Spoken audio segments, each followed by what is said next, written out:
Hello adventurers, and welcome back to my channel. Today I'm going to take you on a spectacular journey through Iowa thanks to one man and his love and patriotism. Now, it's not often that I find something that just kind of strikes me and gives me this feeling of purpose, but a man in Iowa found that exactly whenever he watched the movie Saving Private Ryan, and way back in 1999 started a very special project. Inside this pavilion you can find one specific rock that he has painted time and time again every year leading up to Memorial Day. But there's also a series of rocks that go around the state of Iowa that we have found to be amazing. Now, the man in question, his name is Bubba, or Ray Bubba Sorensen, and he is a local of this particular county that we're in, and his work is incredible. Along the way, though, his work has been dedicated to those who have served our country proudly, and in so many cases, those who might have been a POW or have passed away. But the work goes well beyond that, and how much dedication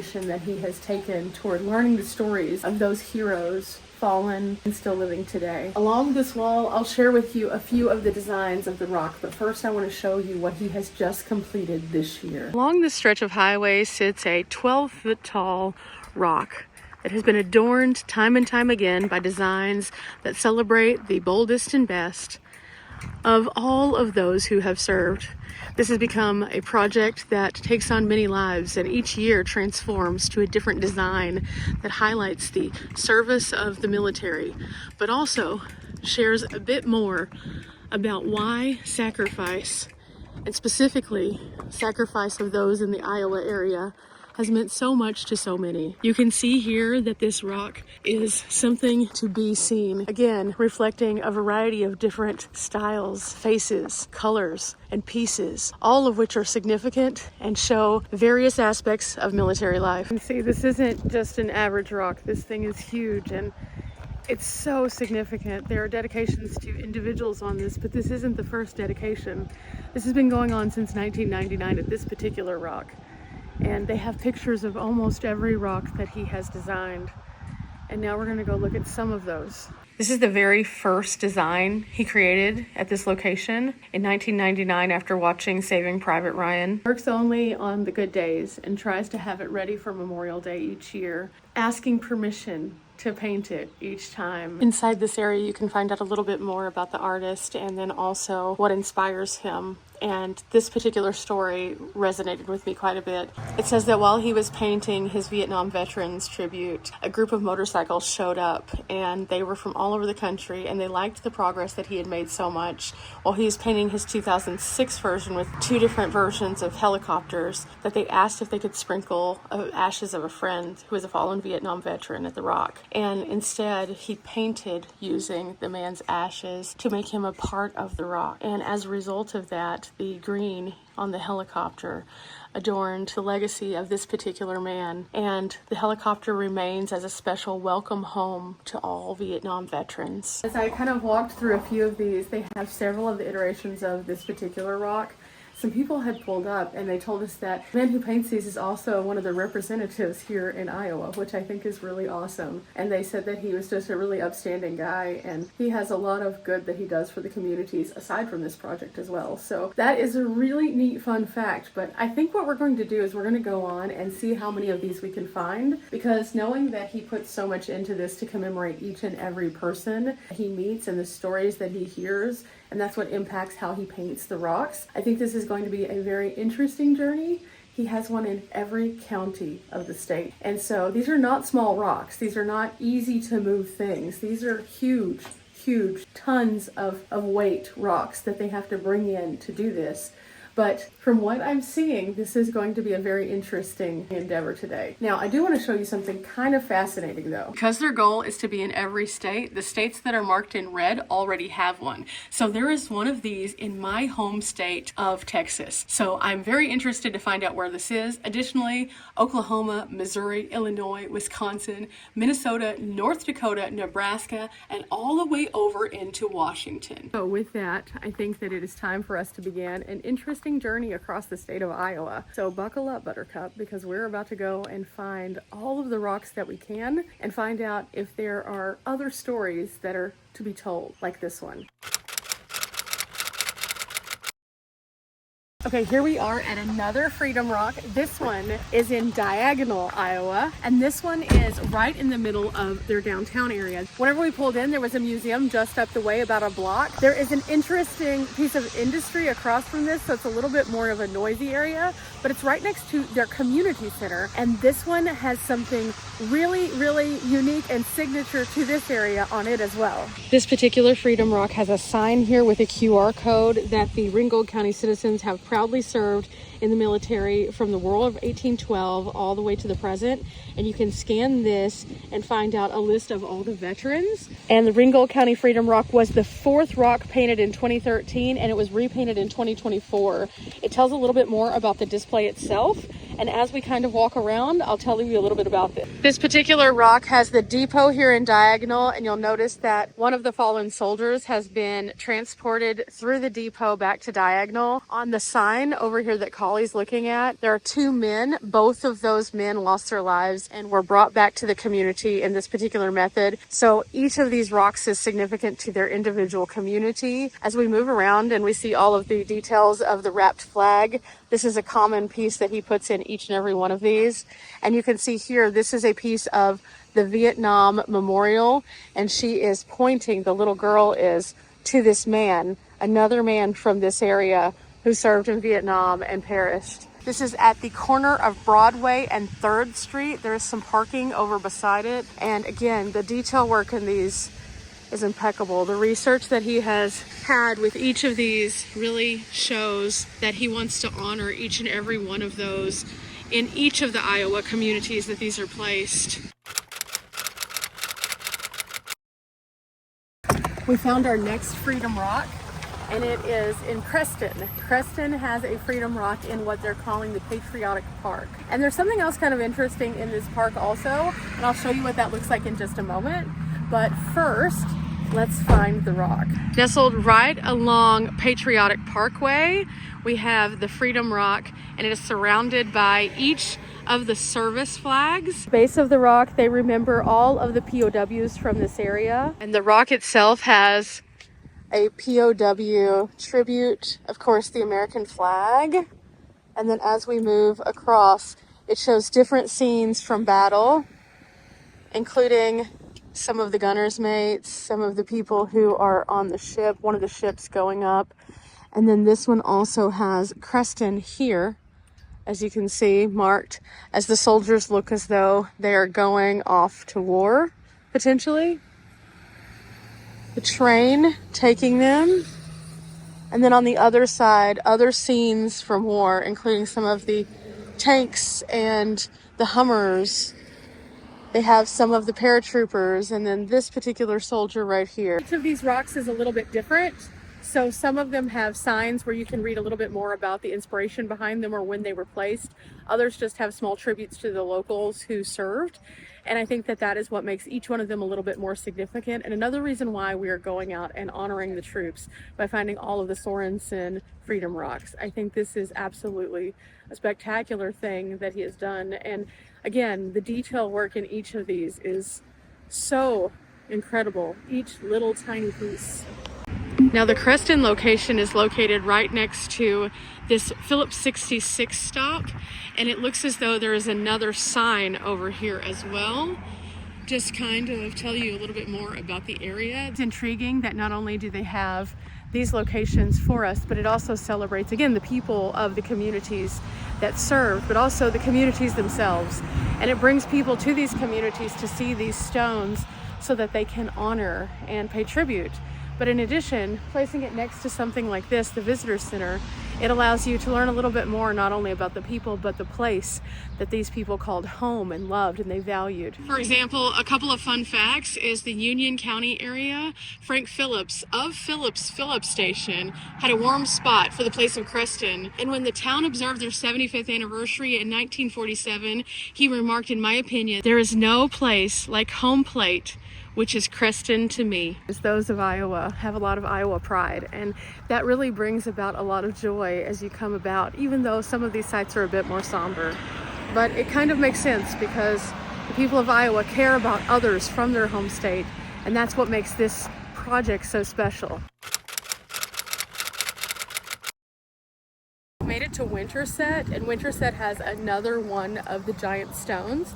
This is pretty interesting because theirs is located right next to the John Wayne Birthplace Museum, and it's right down from this really nice park called the Winterset Park. We visited there earlier on a different adventure. You'll have to go check that out. It is absolutely incredible, but this one is kind of in the center of city, and so you can see the historic downtown, and it's absolutely awesome. But because it is at the John Wayne Birthplace Museum, you'll see that John Wayne is actually on this rock.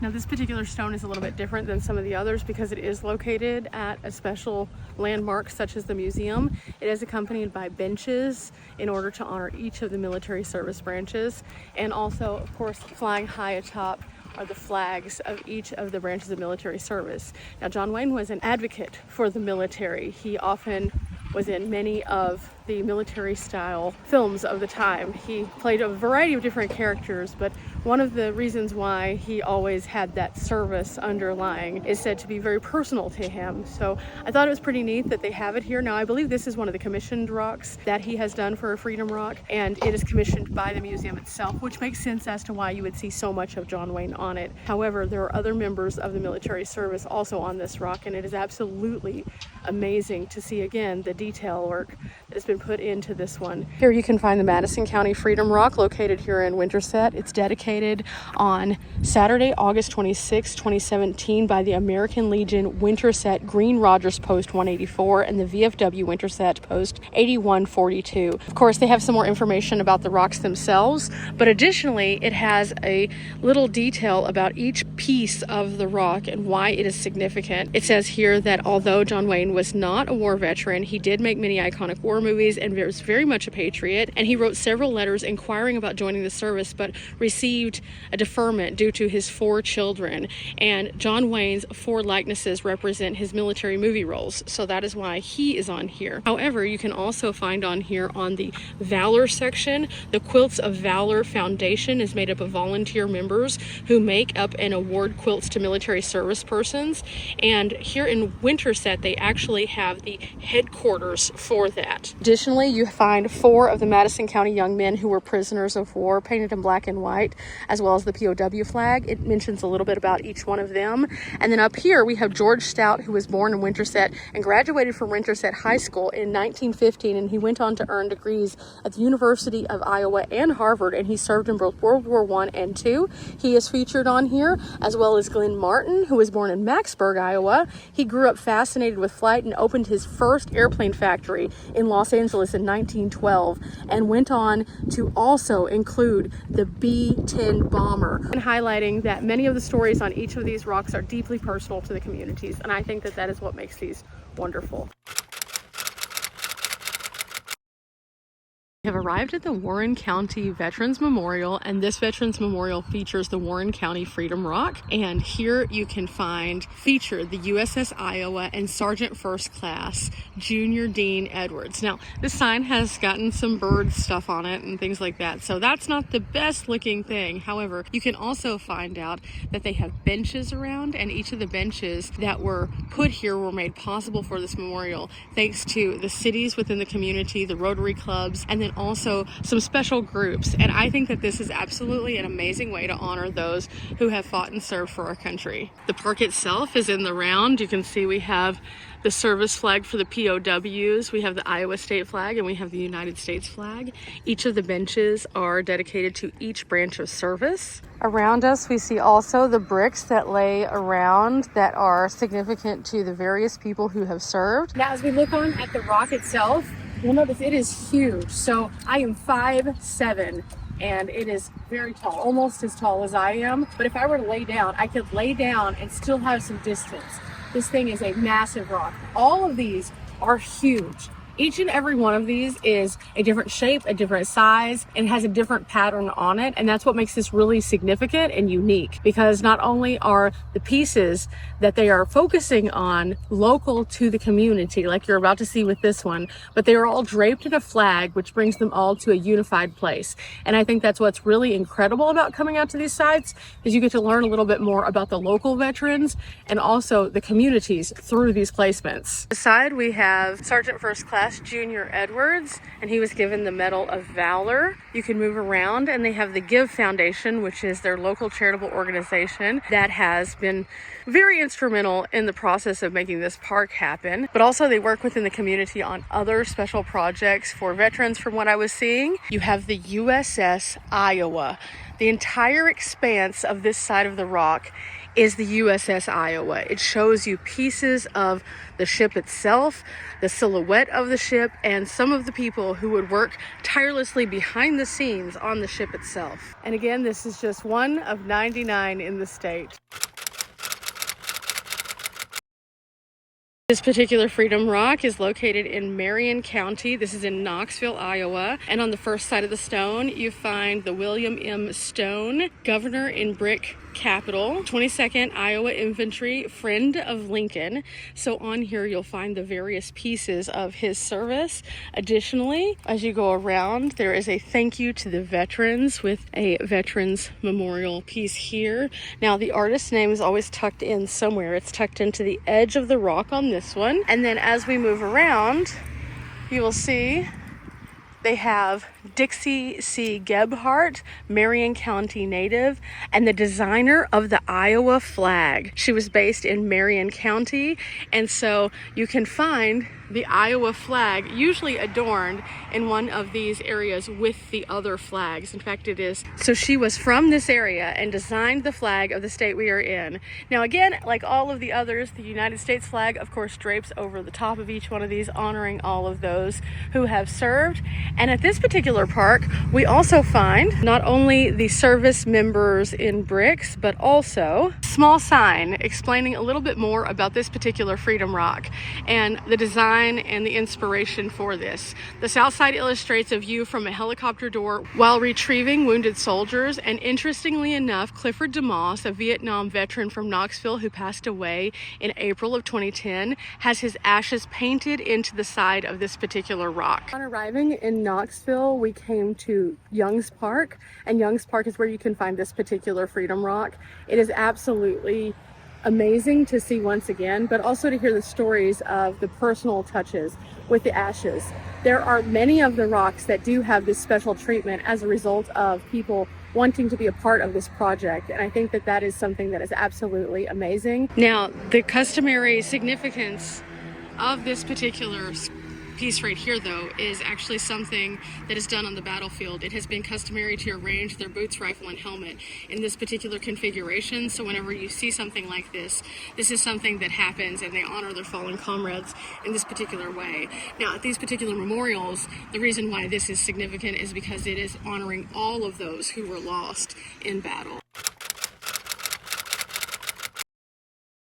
We have made it to Jasper County, and we are at the Freedom Rock here. Now, each rock has had a different way of telling us a little bit more about the rock itself.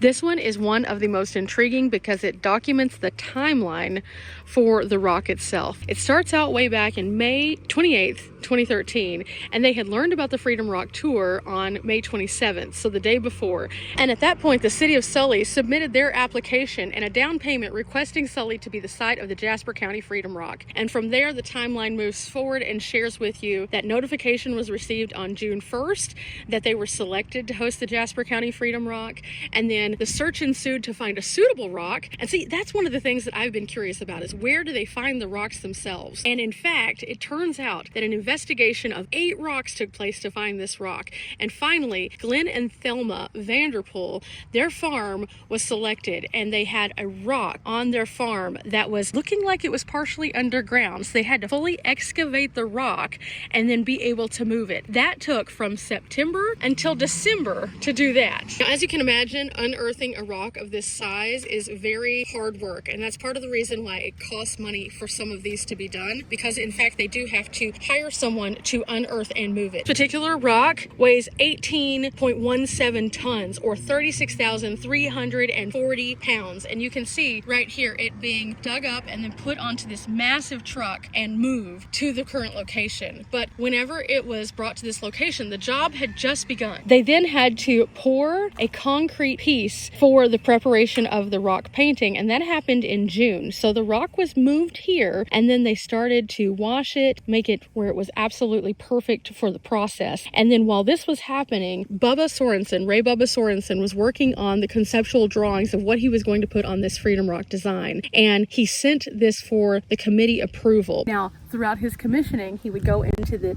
deep thoughts of what would be the most impactful and also take into consideration what the community might want represented on this rock. And so after the conceptual drawings were accepted, then the hard work began of painting the rock. Now, again, the hard work had already taken place of moving it to get it here so he could paint it. And time had passed, many, many months, just for that part. But now it was time to do the part that brings us to this location. June 19th, the tent was set up so that he could paint rain or shine. June 20th, he was 34 at the time, and he began the painting of the rock at 6 a.m. on the morning of June 20th. By June 26th, after working on all kinds of weather, Sorensen applied the last paint strokes to the rock at 7:30 p.m., and he finished the 17th of his 99 rocks. And this was right here at its location. You can see the tarp over it to make sure he could do this correctly. This is him signing his work at the very end.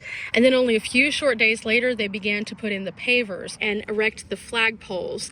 They also made sure that they did the additional landscaping that needed to be done. And by July 4th, a week after the painting was finished, the Freedom Rock was officially dedicated here during their July the 4th celebration. As you can imagine, this was the work of many people coming together. And even though his work is what we see front and center, it took all of those people behind the scenes and their pride for the community to come together to make this thing happen. And that is the story that is repeated time and time again throughout all of the Freedom Rocks, which is why we are trying to see as many of them as we can. Additionally, it tells us a little bit more about each of the portions of the rock, and something that I had not noticed, that I'm going to have to look back at all of the photos now.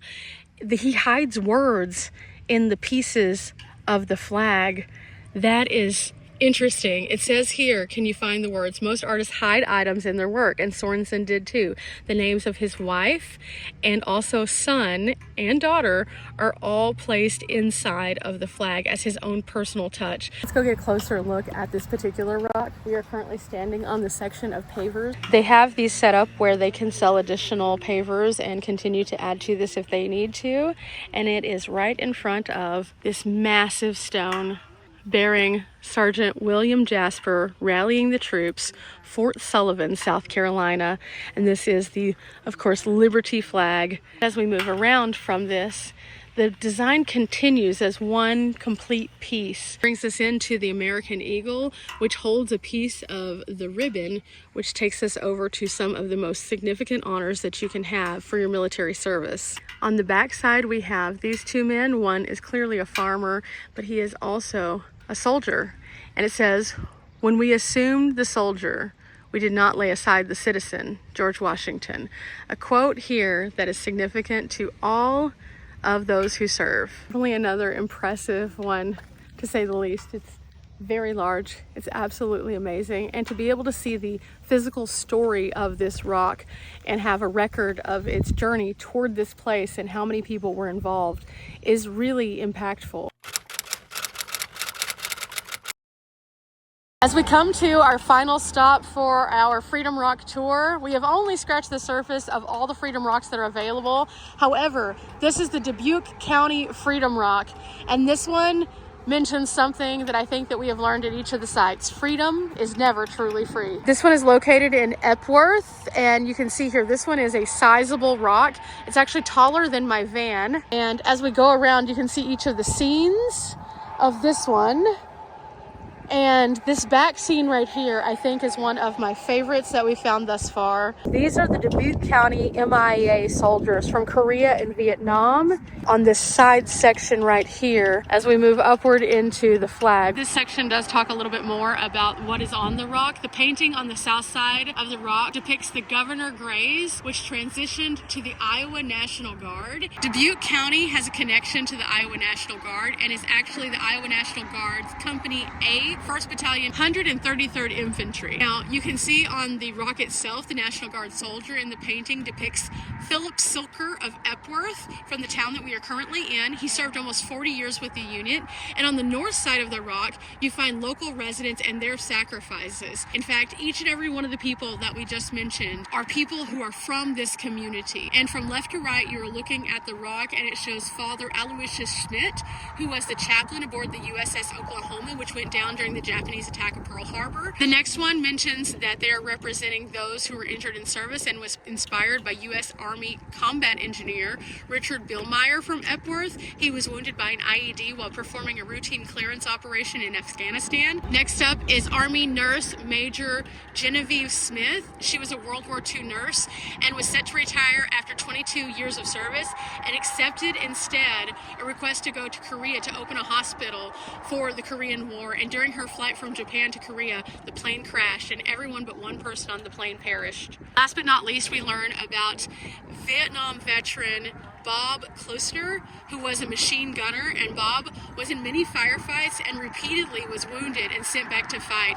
And according to accounts, his last firefight, he reached in to unjam his machine gun and was shot in the hand, then shot him in the back of the head. Despite being shot this many times, he survived and then eventually made it back to the United States and was awarded with 4 Purple Hearts. Now, this particular Freedom Rock is the story, like many others.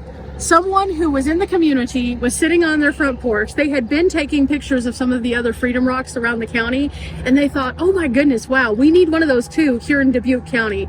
And so she started to take the necessary steps to make this happen. And ultimately, they created a charitable organization to raise the money and to make sure that they could commission this rock. And then the process began, finding a rock, bringing the rock, and painting the rock. And again, Bubba Sorensen came here and created this amazing piece to honor all of those people from the local area. I can only imagine the stories that go into figuring out who's going to be featured on the rock. This is absolutely amazing, and I'm glad that we're ending up on this one because of the stories that have been told here. You never know who's in your community. You never know what they have gone through, and by taking the time to listen to their stories, it is important for us to realize that, just as the sign at the beginning said, our very freedom is never free. It comes at the cost of each and every one of these individuals and all of the hard work that they put in behind the scenes to ensure that we have the quality of life that we have today here in the United States. Even on the difficult days, even on the days that we might not politically agree, I think that we can all agree on one thing.